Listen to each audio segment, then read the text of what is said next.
მოგესალმებით, ეთერშია გადაცემა სივრცე დიალოგისთვის. მე ჟურნალისტი ნინო ვაშალომიძე ვარ. დღეს ვისაუბრებთ 2026 წლის ბიუჯეტზე, რომელსაც ოზურგეთის მუნიციპალიტეტის საკრებულო სულ ცოტა ხანში დაამტკიცებს. ჩვენი გადაცემის სტუმრები კი არიან პავლე ჭყონია, რომელიც არის ოზურგეთის მუნიციპალიტეტის მერიის საფინანსო საბიუჯეტო სამსახურის უფროსი და ბატონი გელა ჩავლეშვილი, რომელიც გახლავთ ოზურგეთის მუნიციპალიტეტის საკრებულოს საფინანსო საბიუჯეტო კომისიის თავმჯდომარე. მოგესალმებით ბატონებო და მადლობას გადაგიხდით გადაცემაში მონაწილეობისთვის. ჩემი პირველი კითხვა ბატონი პავლეს მიმართ იქნება დასმული, როგორი იქნება 2026 წლის ბიუჯეტი, რა მასშტაბებზე გავდივართ, რამდენად მოცულობითი იქნება, რა განსხვავებები იქნება 2026 წლის ბიუჯეტსა და 2025 წლის ბიუჯეტს შორის, რომ ვუთხრათ მაყურებელს.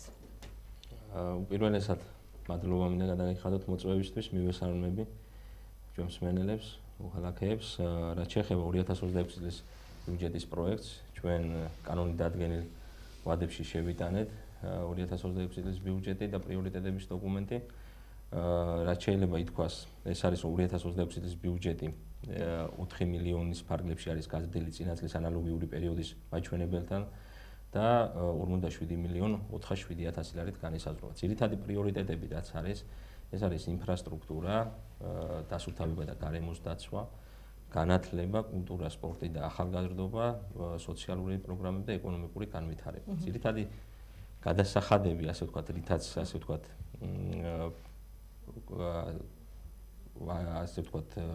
ვაკომპლექტებთ ასე ვთქვათ შემოსავლებს, ეს არის დამატებული ღირებულების გადასახადი, რასაც ფინანსთა სამინისტროს პროგნოზირების საფუძველზე გვეგმავთ და აგრეთვე ქონების გადასახადი, რომელიც წინა წლებთან შედარებით მნიშვნელოვნად არის ასე ვთქვათ გაზრდილი. დიახ, პრიორიტეტებს ცალკე ჩავშლით, მანამდე ბატონ გელას მინდა ვკითხო, რომ რა ფაზაშია ახლა ბიუჯეტის კანონ პროექტი, რა ფაზა გაიარა, მე კი ვიცი, მაგრამ თქვენგან მაყურებელმა რომ მოისმინოს, რა ხდება, დაბრუნებული აქვს უკვე, როგორც ვიცი, მუნიციპალიტეტის მერიას და კონკრეტულად ჩავშალოთ. ნამდვილად ასეა, მივესალმები ოზურგეთის მოქალაქეებს, მადლობას გიხდით მოწვევისათვის.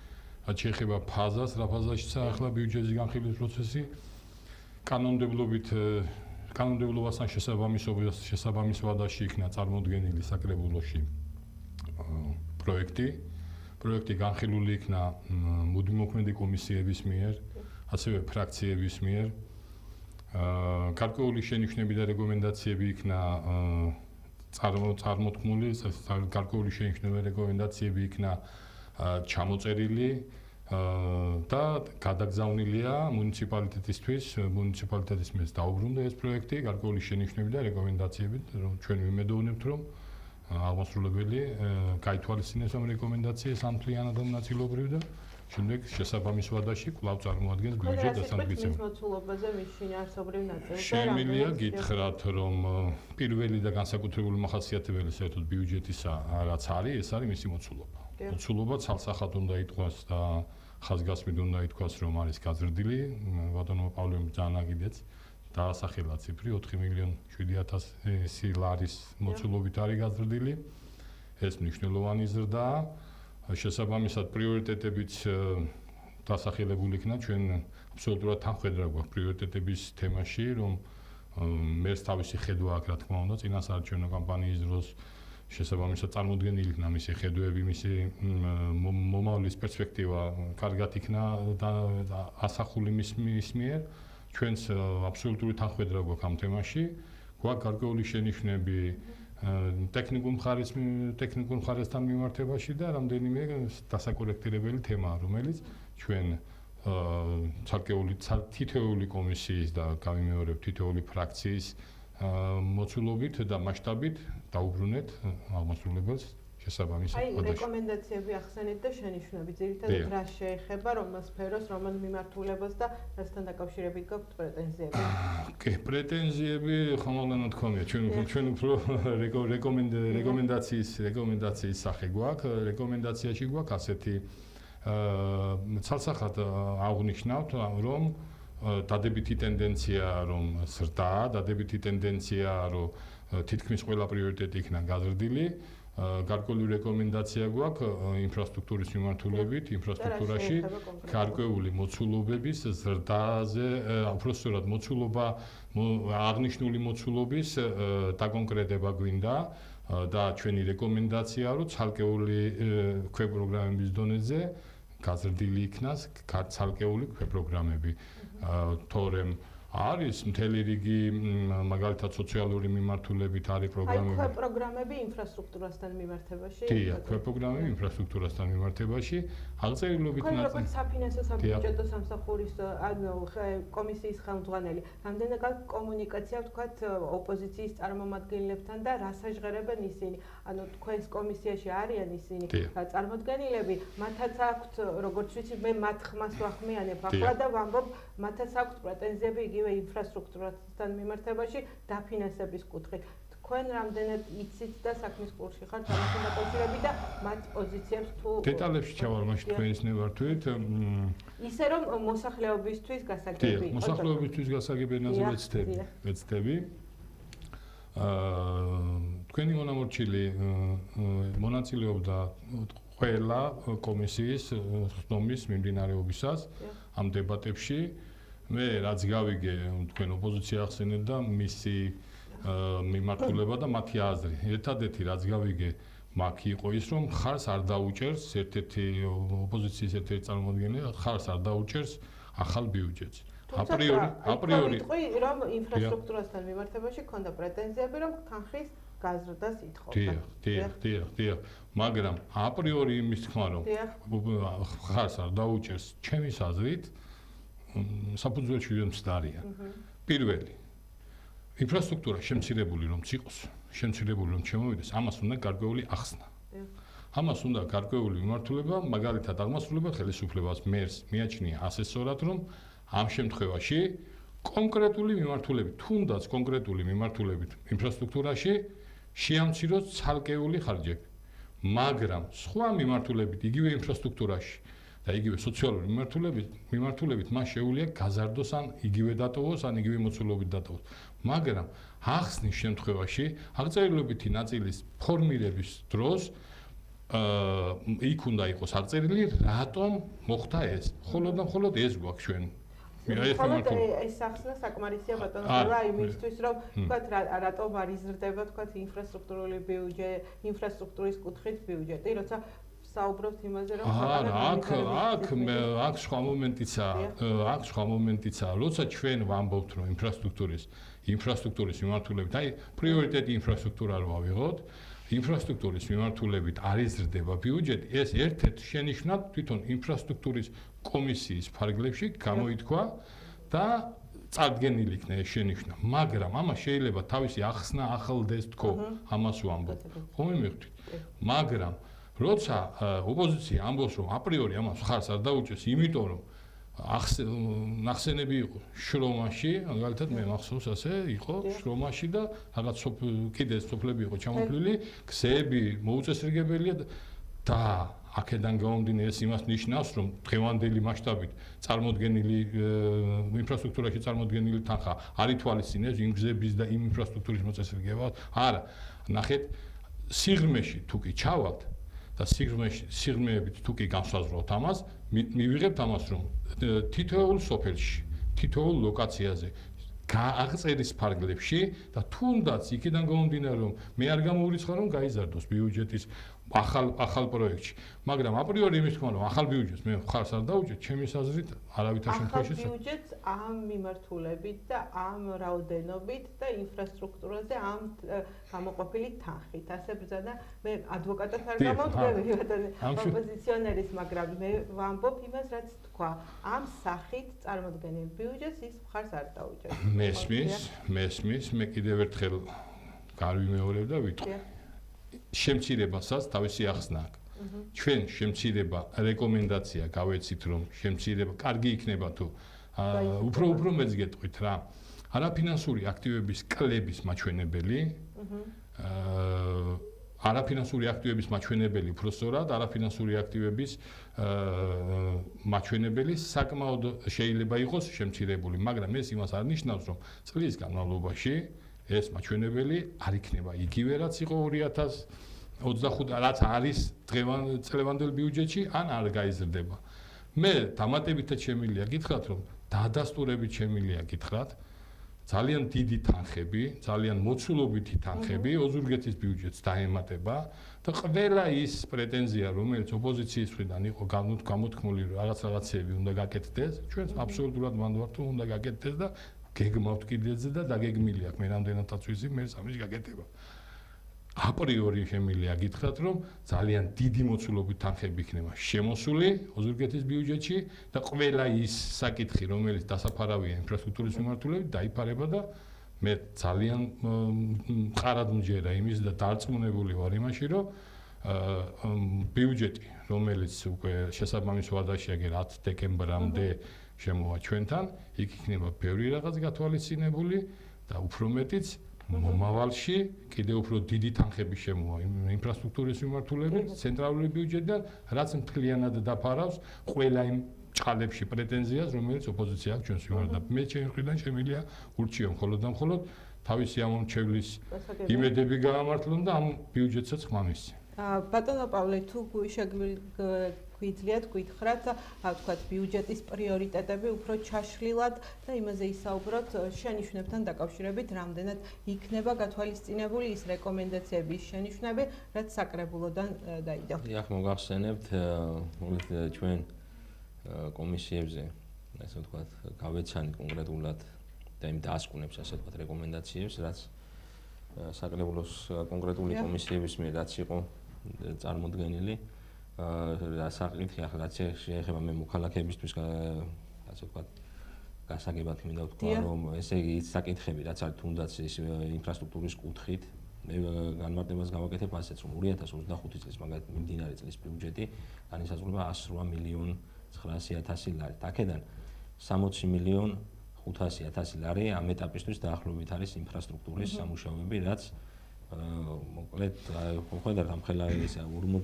59%-ამდე არის მოცულობა. ეს გაზრდილია, იმიტომ ჩვენი ერთ-ერთი ძირითადი პრიორიტეტი ზოგადად ეს არის ინფრასტრუქტურის განვითარება. ამიტომ საშიშროება ზოგადად იმის, რომ შემცირდა ინფრასტრუქტურის ბიუჯეტი, არა ყველა ის თანხები, ის მობილიზებაც იქნება, იმიტომ ჩვენ ვიცით, რომ წლის ბოლოს აუცილებლად ხდება ჭარბად შემოსავლების შემოსვლა და ეს თანხები აუცილებლად იქნება გათვალისწინებული ინფრასტრუქტურული პროექტების განვითარებაში. აგრეთვე მოხდება ჩვენ ახლა კონკრეტულად გავეცნობით, რა თქმა უნდა, იმ რეკომენდაციებს ჩვენი მეორე წარდგენა, ასე ვთქვათ, ბიუჯეტის უკვე 10 დეკემბრისთვის უნდა წარმატგინოთ. შესაბამის სამსახურებთან ერთად გავივლით ყველა დეტალებს და ასე ვთქვათ, ოპტიმალურად შევიმუშავებთ ვარიანტებს. შესაძლებელი არის, რომ ფინანსთა სამინისტროს მიერ კიდევ დაზუსტებით იყოს პარამეტრები ჩვენთვის მოწოდებული, რადგან არის შესაძლებლობა იმის, რომ ქონების გადასახადის ნაწილში შეიძლება უფრო გაგვიზარდონ შემოსავალი, ამისთვის ეს თანხები აუცილებლად ჩაიდება ინფრასტრუქტურაში. და რაც შეეხება კიდე თვითონ პრიორიტეტებს, ის პრიორიტეტები, რომელიც ჩვენ გვაქვს, ეს არის ინფრასტრუქტურა, დასუფთავება და გარემოს დაცვა, განათლება, კულტურა, ჯანმრთელობის დაცვა, ადგილობრივი ეკონომიკური განვითარების ხელშეწყობა.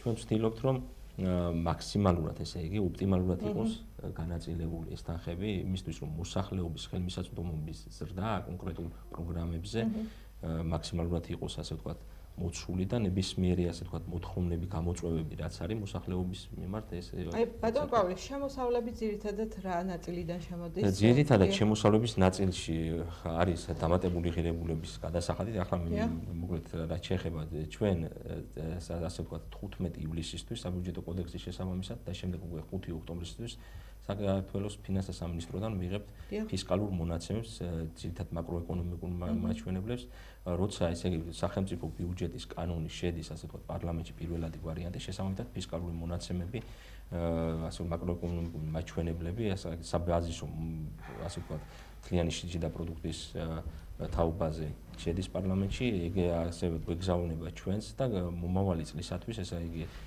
დასაგეგმი 2026 წლისათვის განსაზღვრული არის მთლიანი შიდა პროდუქტის ზრდა 8%-ის ოდენობით.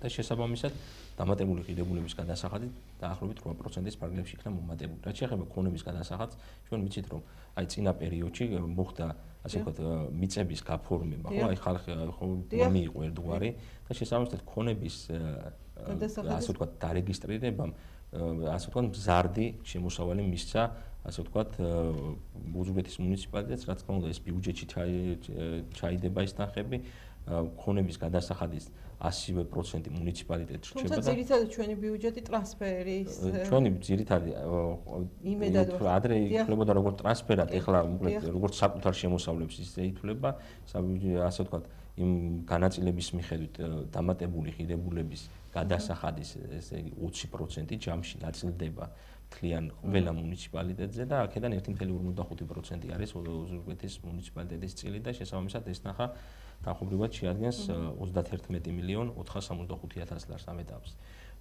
და 9 მილიონ აი ჯარიმებთან დაკავშირებით რა შეგიძლია გითხრათ, რამდენად ავსებს თქვათ ბიუჯეტს ჯარიმები? ჯარიმებზე ძირითადი ჯარიმები ჩვენ დაგეგმილი გვაქვს დაახლოებით 3.20.000 ლარით და ძირითადი ჯარიმები მოდის საგზაო ჯარიმებზე. ჩვენ არ ვართ რა თქმა უნდა მოწადინებული ასე ვთქვათ ჯარიმების თანხის ზრდის, მაგრამ ფაქტია და ნებისმიერ ჩვენგან გადაგვიხდია ჯარიმა თუნდაც ხო რაღაც.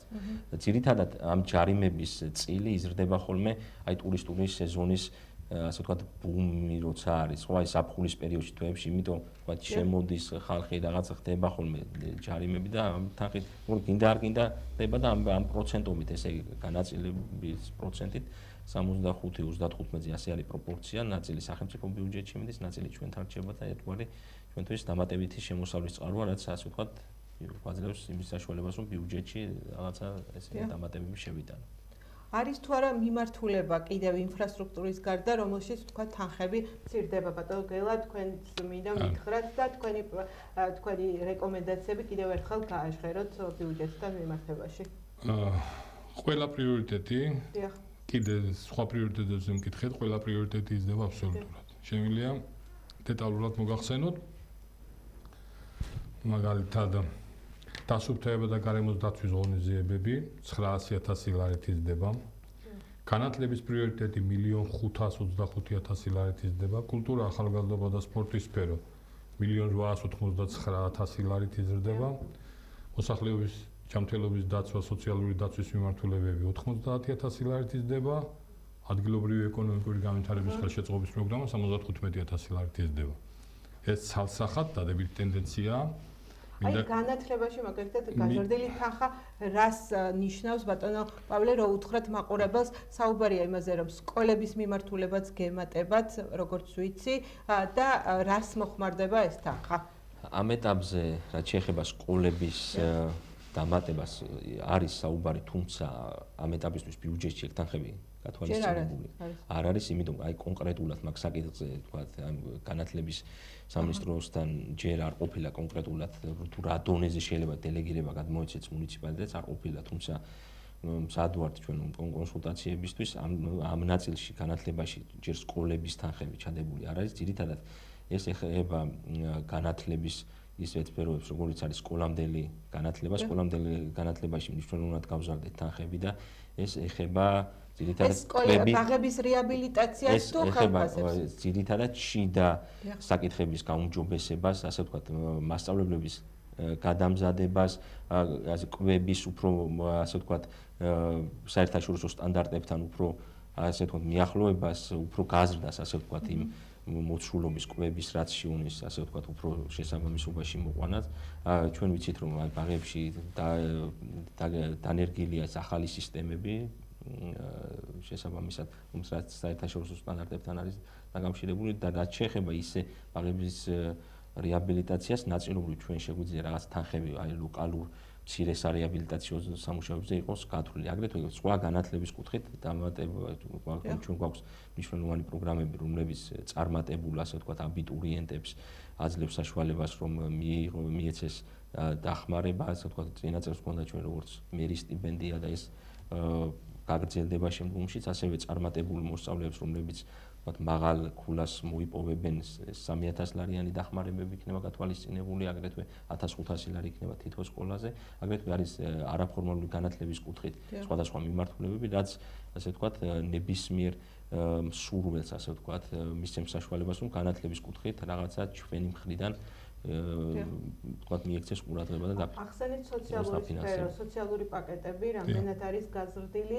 აიმატება თუ არა ახალი პროგრამები, თქვენ რა სიტყვით ამასთან დაკავშირებით და ბატონო პავლე, შემდეგ თქვენ მოგეცემათ საშუალება რო გითხრათ. სოციალური მიმართულებით პაკეტები, ანუ რამდენად მისაღები არის წარმოქმნილი მისაღებია მინდა გითხრათ ცალსახად რომ წლების განმავლობაში სოციალური პაკეტის სტრუქტურა და მოცულობები იხვეწება. წლებია ამ მიმართულებით მივდივართ. ანუ რაც გულისხმობ არა მარტო სოციალური ჯანდაცვის მიმართულებით, იქ სამედიცინო ხარდაჭერის პროგრამა, ეს სხვადასხვა პროგრამები, რომლებიც მუშაობს ამ მომენტისთვის ოზურგეთის მუნიციპალიტეტში, რომელიც ფინანსდება მიმდინარე წლის ბიუჯეტით, ფინანსდებოდა წინა წლების ბიუჯეტებით, ნელ-ნელა წლიდან წლამდე. ანუ ფაქტიური მდგომარეობა, რისი თქმა მინდა, ნახეთ, 2025 წლის ფაქტიური მდგომარეობა გვაძლევს ბაზას იმისას, როგორ ავაგოთ 26 წლის მონაცემი. 24 წლის ფაქტიური მონაცემი გვაძლევდა საშუალებას რა გავაკეთებია 25-ში. ანუ დღეს არსებული ყველა ამ მიმართულებით, სოციალური მიმართულების პროგრამა საკმაოდ კარგად მუშაობს. მინდა ვთქვა, რომ მოიცავს მოსახლეობის ძალიან დიდ ფენას, განსაკუთრებულ აქცენტს აკეთებს სოციალურად შეჭირებულ მიმართულებაზე, ანუ სოციალური მდგომარეობის აღწერის მიხედვით პირველი განსაზღვრელი ფაქტორი ეს გახლავთ ქულა, სოციალური ქულა. როცა სოციალური ქულა განსაზღვრავს მის მდგომარეობას, იმის მიხედვით, რაც უფრო დაბალია ეს სოციალური ქულა, მით უფრო მეტი და მასშტაბურია ეს დახმარება.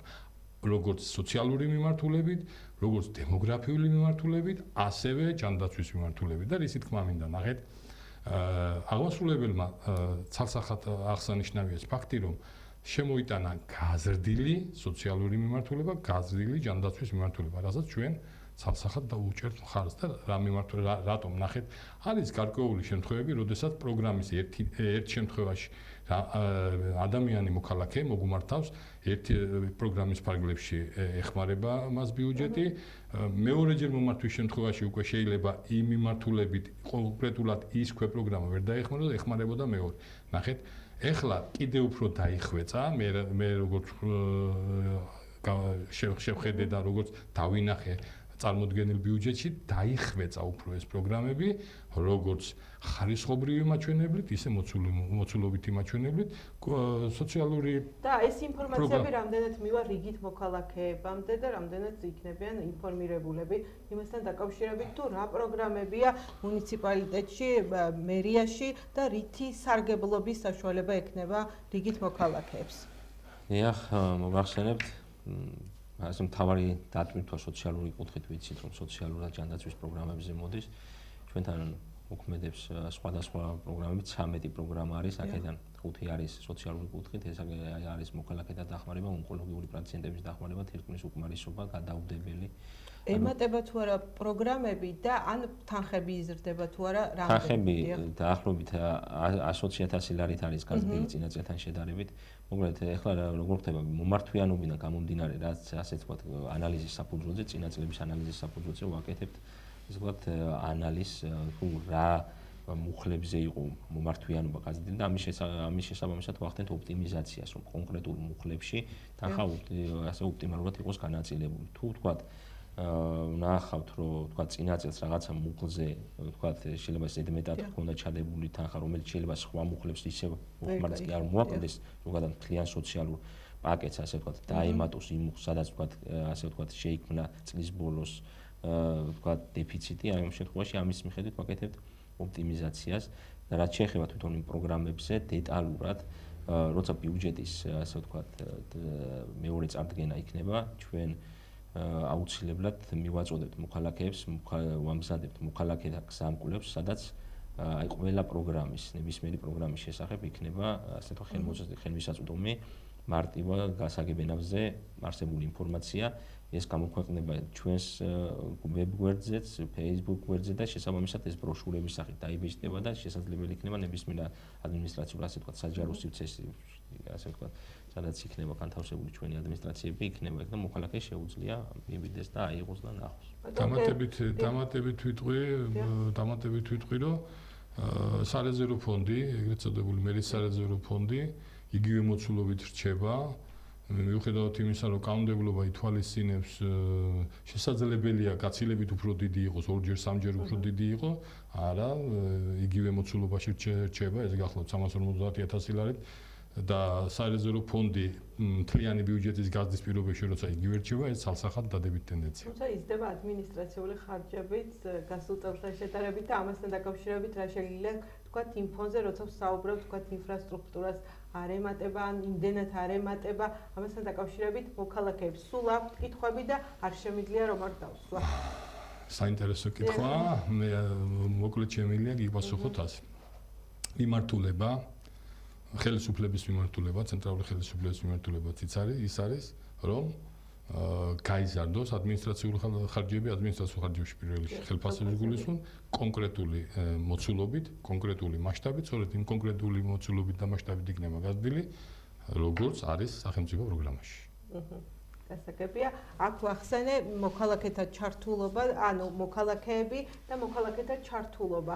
რამდენად იქნება ბიუჯეტის განხილვისას, ან რატომ არ იყო, თუ არ იყო, რამდენად იქნებიან ჩართულები ბიუჯეტის კანონპროექტის განხილვაში არასამთავრობო, ჯერ არ დამტკიცებულა და იმიტომ ვკითხულობ ამას, არასამთავრობო სექტორი და რამდენად იყო მზაობა მათგან რომ მიიღოთ მონაწილეობა, ან თქვენგან რომ საჯარო განხილვა მოგეწყოთ ბიუჯეტის კანონპროექტს. მაგ მიმართულებით შემიძლია გითხრათ.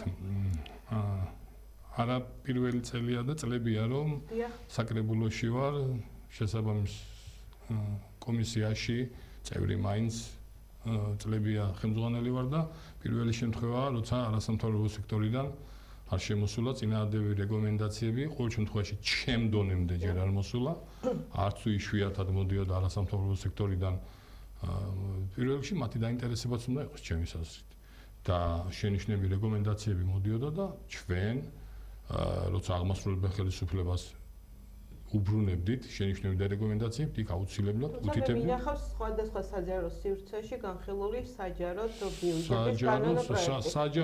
საჯარო სივრცეში არ არის გამორიცხული რომ განხილული იქნას. მეორე არ არის მე აპრიორი ვერ გეტყვით რომ იქნება განხილული თუ არა, მაგრამ გამორიცხული არ არის რომ განხილული იქნას მეორე შემოსვლის შემდეგ, მაგრამ აქტიურობა არასამთავრობო სექტორიდან საჯარო სექტორიდან მე უფრო მეტი მახსოვს ადრე. ძალიან არც თუ იშვიათად კიდევ ერთხელ ვიტყვი ჩვენს რეკომენდაციებს, მათ რეკომენდაციებს ვაჟღერებდით კომისიის თომაზეც, ვაჟღერებდით და დოკუმენტის სახით უბრუნებდით აღმასრულებელ ხელისუფლებას. წელს მე ასეთი ჩემ დონეზე მოსული ჯერჯერობით არ ვინახე. და თქვენი აზრით რა შეიძლება იყოს ამის მიზეზი? არ არიან თქვენგან საკმარისი შეთავაზება არ მიიღეს. იქონია გავლენა თუ არა იმან რომ უცხოური გავლენის შესახებ კანონპროექტის მიღებამ და თქვათ არასამთავრობო სექტორის გამოცხადება იმათ რომ ისინი უცხოური გავლენის აგენტები არიან თუ შეგიძლიათ თქვენი პოზიცია გითხრათ ამასთან დაკავშირებით. ეს საინტერესო კითხვაა საკმაოდ. საინტერესო და აქტუალური. ხო, იქნებ დაინახეს რომ თქვენ არ გაქვთ მათ მიმართ ნდობა ან პირიქით ანუ რა არის ამის მიზეზი და ნდობას არ განსაზღვრავს უცხოური გავლენის აგენტად დარეგისტრირება მე მგონი არ განსაზღვრავს მაგას ნდობა ჩვენ ნდობა იმ სექტორის მიმართ რაც ვქონდა იგივე გვაქვს უბრალოდ მეტი გამჭვირვალეობისთვის კვლავ მოქალაქეთა მხრიდან რო იყოს უფრო მეტად გამჭვირვალეობ დანახული ყველაფერი მხოლოდ ამას ვამბობთ რომ ჩვენ დაფინანსება შეუზღუდეთ თუ რა არაფერი უბრალოდ რა დაფინანსება გაქვს რა დაფინანსებას ღებულობ ამის შესაბამისით ჩემის აზრით აბსოლუტურად თქვენ როგორ შეუზღუდავთ ბატონო კელა დაფინანსებას ჩვენ ვერ შეუზღუდავთ მაგრამ ჩვენ თუ ახლა თქვენი კითხვიდან გამომდინარე მეუბნებით რომ თქვენგან არ იყო აქტიურობაო და ისინი უცხოური გამჭვირვალეობის კანონზე მეუბნებით. გამჭვირვალეობის კანონი მე ასე მგონია რომ დროული და აუცილებელი იყო და ჩემის აზრით ცოტა ადრეც რომ მიღებული იყო უფრო უკეთესი იქნებოდა. იმიტომ რომ გამჭვირვალეობის კანონის მიღება არ მიღება არანაირ და არ ზღუდავს მათ აქტიურობას, მიიღოს მონაწილეობა ბიუჯეტის ფორმირებაში, მის ანალიზში შენიშვნები გამოაზრდოს და ასე შემდეგ.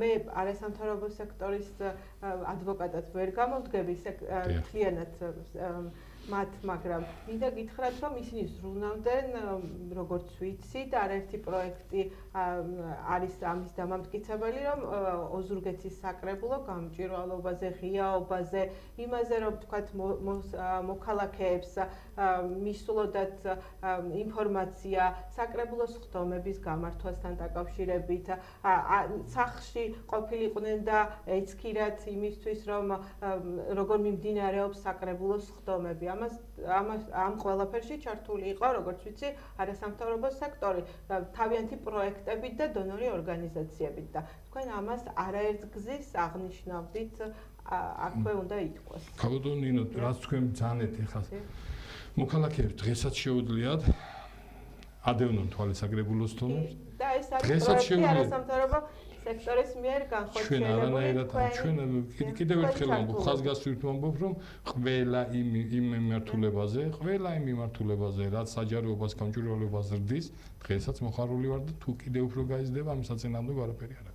აი გუშინ მაგალითად მიღებული საკრებულოზე გამოსული ერთ-ერთი საკითხი, რომელიც ერთ-ერთ ბაღს შეეხება, ცხენილის ხიდის ბაღზე მაქვს საუბარი, გერმანიის მთავრობის მიერ დაფინანსებული. ეს უცხოური გავლენის მატარებელი პროექტი იქნება თქვენი აზრით? უცხოური გავლენის მატარებელი კი არ იქნება, ეს იქნება სასიკეთო პროექტი ოზურგეთისთვის. ჩვენ სასახად თქვათ იგივე არასამთავრობო ორგანიზაციის მიერ განხორციელებული პროექტი მუნიციპალიტეტის სასიკეთოდ, რომელიც იქნება უცხოური გავლენის. თქვენ არ ვიცი ხელშეკრულება ნახეთ თუ არა, გუშინდელზე შემეკითხეთ ჯერ და იმაზე გიპასუხებ. მე არ ვიცი ხელშეკრულება ნახეთ თუ არა, ხელშეკრულებას ერთი მხრიდან ხელს აწევს სკოლამდელი აღზრდის მხარე, მეორე მხრიდან აწევს გერმანიის ელჩი. თუმცა გერმანიის ელჩი სასიკეთო საქმეებზე აწევს ხელს, რომ ცხენილის ხიდის ბაღს ჰქონდეს შესაბამისი ინფრასტრუქტურა მოეწყოს, ცხენილის ხიდში ბავშვებისთვის შესაბამისი თემა შეიქმნას, ძალიან კარგია, მაგრამ თუმცა გერმანიის ელჩი გამოდის და მხარს უჭერს არასამთავრობო სექტორს არა. მხარს უჭერს მომიტინგეებს, რომ და ხელისუფლების საწინააღმდეგო მიმართულებებს აკეთებს, ჩემი აზრით ეს არასწორი. აქ მინიმუმ აქ დავამთავროთ უკეთესი იქნება. დავასრულოთ, რახან თქვენ არ ხართ თავარი ადრესატი თქვათ ამ თემის და ამ კითხვის. თუ შეიძლება მოქალაქეების ჩართულობაზე ვისაუბროთ და იმაზე, თუ თქვენგან მივიღეთ ერთგვარი პირობა იმისა, რომ შეიძლება მოხდეს საჯარო განხილვები და ამ ყველაფერში მოქალაქეები იყვნენ ჩართულები. თუ ზრუნავთ თქვათ ამასთან დაკავშირებით, თუ გქონიათ თქვათ დიალოგი იგივე მერიასთან მიმართებაში, რომ მოქალაქეები მეტად და თქვათ არასამთავრობოები ჩართოთ საჯარო სექტორის ჩართვას, ანუ ბიუჯეტის განხილვის პროცესს ამბობ თქვენ. ესე იგი განხილვის პროცესში თუ მეტი საჯაროობა იქნება, თუ მოქალაქეების მხრიდან ან არასამთავრობო სექტორის მხრიდან იქნება რაიმე აქტიურობა, მე ამგონი რომ არანაირი წინააღმდეგობა არ იქნება ჩვენთვის. დიახ. ანუ და აქვე მინდა გავაჟღერო ის, რომ ბატონ პავლე ისაუბრეთ იმაზე, რომ მოქალაქეებზე ორიენტირებული იქნება ეს ბიუჯეტი. მოქალაქეებისგან წამოსული კითხვები მინდა გავაჟღერო იმასთან დაკავშირებით, რომ ქალაქის ინფრასტრუქტურა რამდენად მოწესრიგებული იქნება ამ ბიუჯეტით, რამდენად მოგცემთ ეს ბიუჯეტი საშუალებას იმისას, რომ ქალაქის ინფრასტრუქტურა, ქალაქის გზები, რომელიც არც თუ ისე კარგ და სახარბიელო მდგომარეობაშია დღეს მოწესრიგდეს. კი ბატონო, მოვახსენებთ. ძალიან ვახსენე, რომ ინფრასტრუქტურა არის ერთი მთავარი მიმართულება და იქნება ჩვენი ახლა არჩეული მერისთვის და მისი პოზიცია. ბატონი ბადაგუნჯულიასთვის არის რომ ინფრასტრუქტურის მოწესრიგება და ქალაქის იერსახის გალამაზება იქნება ერთ-ერთი პრიორიტეტი და შესაბამისად ის თანხები, რაც მაქსიმალურად მოგეთ მობილიზებაც მოხერხდება, მაქსიმალურად იქნება ჩადებული. გაცნობილია იმ სიტუაციებს, აი ქუჩაში არსებულ მდგომარეობებს, როგორც ცნობილია ჩემთვის, აი და მოკლედ მიცემული აქვს შესაბამის სამსახურებს დავალება, რომ აღნიშნული პრობლემები მაქსიმალურად ეფექტურად, რა თქმა უნდა, შესაძლებლობის ფარგლებში განხორციელდეს და ეს არის მთავარი პრიორიტეტი. და კიდე რაც შეეხება მოქალაქეთა ჩართულობის საკითხს, აი წეგან იყო საუბარი, ჩვენ გვაქვს ასეთი პროგრამული ბიუჯეტის მომზადების ფორმატი, ითვალისწინებს მოქალაქეების გამოკითხვას ჩვენ აი წინა წლებშიც და წელსაც მერის წარმომადგენლების მეშვეობით გავაკეთეთ ასე ვთქვათ უბნებში გამოკითხვები, კითხვარი, სადაც ჩამოწერილია ვთქვათ ეს кейსი, წრუანება, ასე შემდეგ არის შეშემპირი თუ არა და შესაბამისი საჭიროებების მიხედვით გვაქვს შესაბამისი ცხრილები გაკეთებული სოფლების და უბნების მიხედვით, სადაც ასე ვთქვათ ვიცით იმ ცხელი წერტილების შესახებ სადაც გვიჭირს და ვიცით იმ ერთიან ხელაღებით ასე რომ ვთქვათ რომ ჩვენ იმ არსებული საკითხების ასე ვთქვათ ერთიანად მოგვარება შეგვიძლია სამწუხაროდ ერთი წელიწადში ამას ვერ შევძლებ, თუმცა შეგვიძლია ვთქვათ რომ ესე მომავალი საშუალოვადიანი პერიოდი რაც განისაზღვრება 2026-2029 წლების საშუალოვადიან პერიოდში ეს საკითხები მაქსიმალურად იქნება გათვალისწინებული, აგრეთვე ჩვენ გვაქვს პროგრამა და საკრებულოს ამაზე აქვს შესაბამისი დადგენილება მიღებული, მოქალაქეთა ჩართულობის პროგრამა, აქ შესაბამისი თანხის გაზრდას ჩვენ ვაპირებთ მთლიანი ბიუჯეტის მინიმუმ 1%-ის ოდენობით და შესაბამისად დაახლოებით 455,000 ლარის ფარგლებში მოქალაქეებს ექნება შესაძლებლობა, რომ ასე ვთქვათ, წინადადებების სახით სპეციალური წესი არის და იქ რა თქმა უნდა გავაცნოთ მოსახლეობას, რომ თავიანთი ინიციატივების შესაბამისად მოხდეს კონკრეტული ასე ვთქვათ ინფრასტრუქტურული პროექტის განხორციელება, ამის შესახებ ასე ვთქვათ ეცნობება წლის დასაწყისშივე.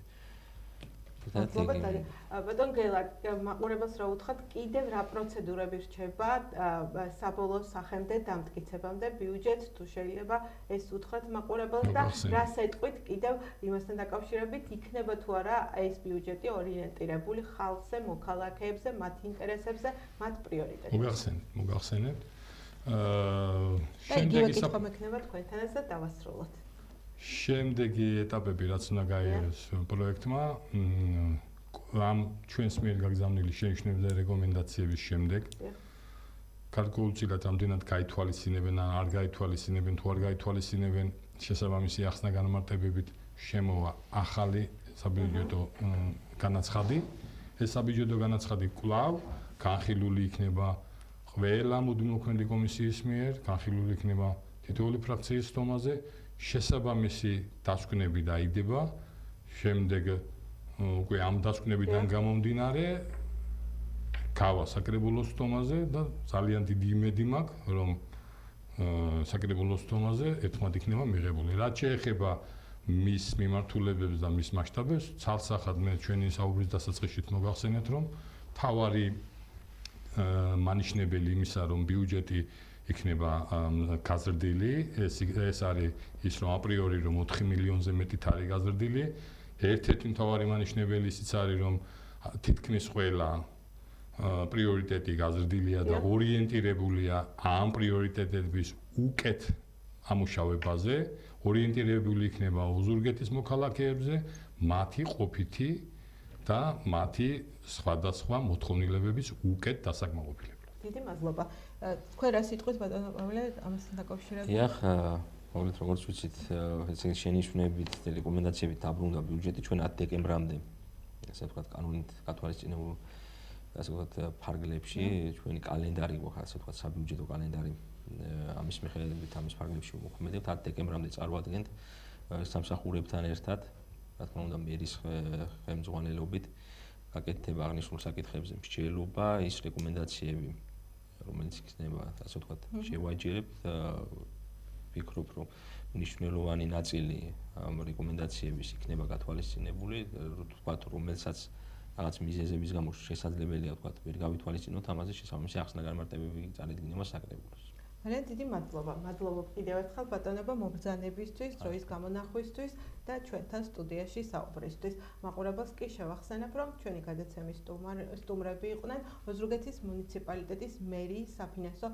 საბიუჯეტო სამსახურის უფროსი ბატონი პავლე ჭყონია და ოზურგეთის მუნიციპალიტეტის საკრებულოს საფინანსო საბიუჯეტო კომისიის თავმჯდომარე გელა ჩავლეშვილი. კიდევ ერთხელ დიდი მადლობა. მადლობა ყურადღებისთვის.